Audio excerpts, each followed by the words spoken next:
Hey guys, LevelCap here, and welcome to This Week in Gaming. More details about the PS4K have leaked, and legendary game developer John Romero is working on a new title. If you're here for FPS or DLC news, just click its category to skip to that section of the video. Mobile users see the description for timestamps. This week, Giant Bomb confirmed via multiple sources that the upgraded PS4, codenamed Neo, is very much real with actual hardware specs and Sony's development guidelines.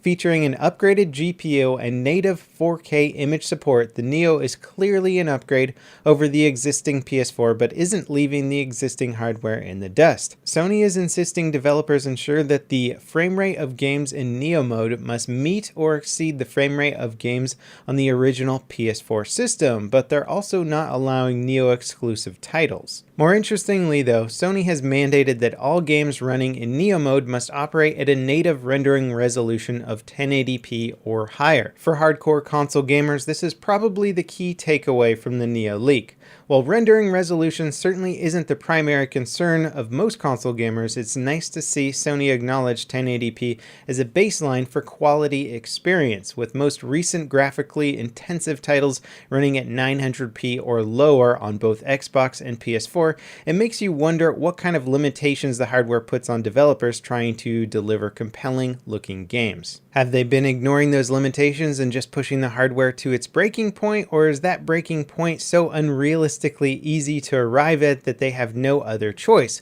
Hopefully the Neo will give developers more breathing room. Personally, I think Sony's approach to this PS4K is actually really good, especially the non-exclusive title clause, because that means anybody who's upset about this new hardware coming out thinking that it means they have to upgrade, it doesn't. It just means that if you really want a slightly higher fidelity gaming experience, you can upgrade, and if that's not that important to you, or if it's certainly not worth the upgrade price, then you're not going to be left behind. While no leak as big as Neo has popped up for Microsoft's rumored Xbox One and a half just yet, they did announce some big Xbox news. 10 years after its first release, and with games still being published for it, manufacturing of the Xbox 360 has finally ended. However, Microsoft will continue to support the Xbox 360 store, software, and other online features for the foreseeable future. Microsoft recently started adding 360 titles to the Xbox One's backward compatibility program, so at least they aren't leaving those games completely in the dust once the hardware is off the shelves. So now that there's a finite amount of Xbox 360s in the world, you do have to wonder how long it's going to take before the red ring of death consumes them all. 10 years down the road and a working Xbox 360 could be a rare commodity. In patch news, this week has been a big one for both Kerbal Space Program and The Long Dark. Both games have been updated to the Unity 5 engine, bringing both visual and performance improvements.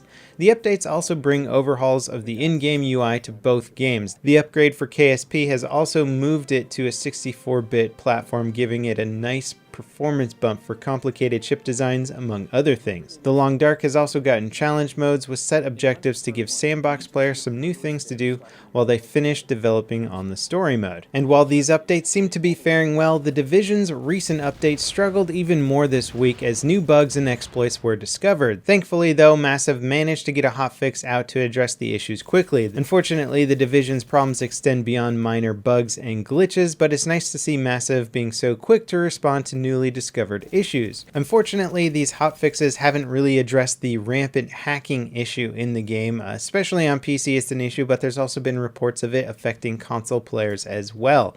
Hopefully Ubisoft gets some sort of big patch out to address the massive hacking issue in this game, otherwise I can see it really being a major deterrent for anyone who wants to take it seriously. In upcoming gaming news, Rising Storm 2 Vietnam gameplay has been released. From the looks of it, Battlefield Bad Company 2 Vietnam fans will have a lot to look forward to. While Rising Storm 1's World War II setting and combat could often feel a bit clunky, the new title looks like a much more polished experience. Mirror's Edge Catalyst also looks like it's a polished follow-up. However, the closed beta that started yesterday has revealed an XP-based unlock system that seems somewhat out of place.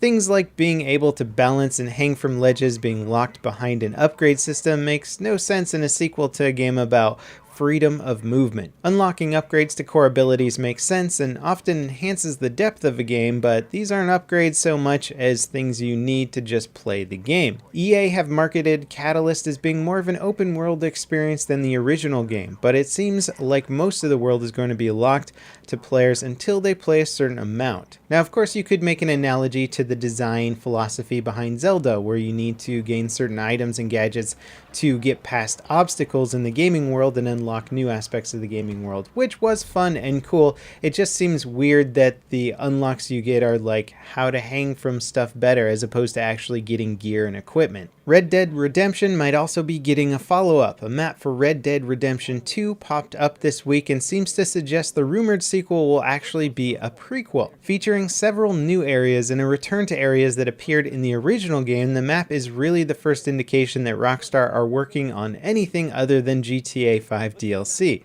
It also seems to suggest that the sequel is actually a prequel.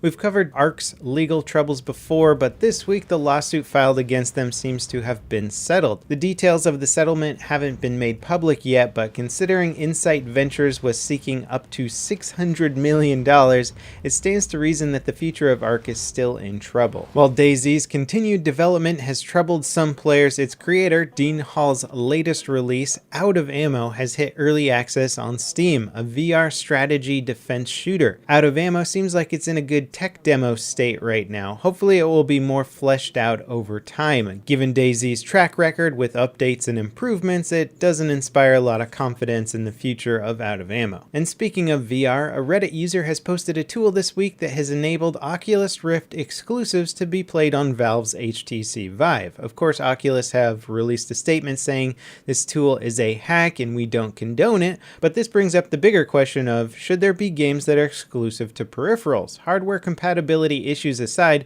the Vive and Rift are really just motion tracking screens. Do we really need another console war-like fight over what games can be played on what screens? Hopefully, as more compelling VR titles are produced outside of Valve and Oculus as partners, their exclusives will become less important to their success. In esports news, TBS's E-League is set to debut the first season on May 24th, featuring CSGO coverage similar to other sports leagues where viewers are able to follow the various games and tournaments over time in one place. This will be the first TV-level production of CSGO esports events.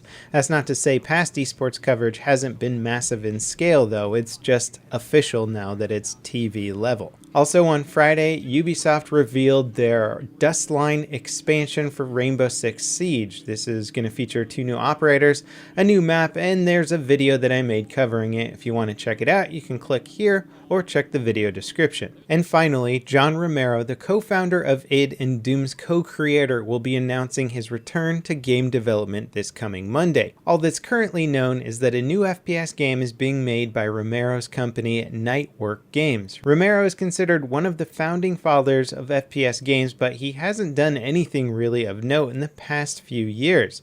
There's been a lot of speculation that he's working on a follow-up to one of his previous games, but considering his website directly refers to the game as being new, it seems like we're in for something that he hasn't worked on before. Either way, it'll be nice to see what a master game developer can bring to the modern gaming scene. With people still using Doom to remake games like GoldenEye for PC, it's clear that Doom's impact on gaming is still being felt today, even if its newest entry is getting mixed reviews. Personally, I'm quite excited to see what John is cooking up. It kind of coincides with Cliff Bleszinski, also a legendary game developer, coming out with his new Lawbreakers shooter, which borrows heavily on old school arena shooter design, which I am a fan of, but it'll be interesting to see if these old school, heavily skill-based games hold up in today's modern gaming market. Blizzard's Overwatch is actually one of the most heavily skill-based games I have ever played, and I am almost certain that that game is going to be a huge success.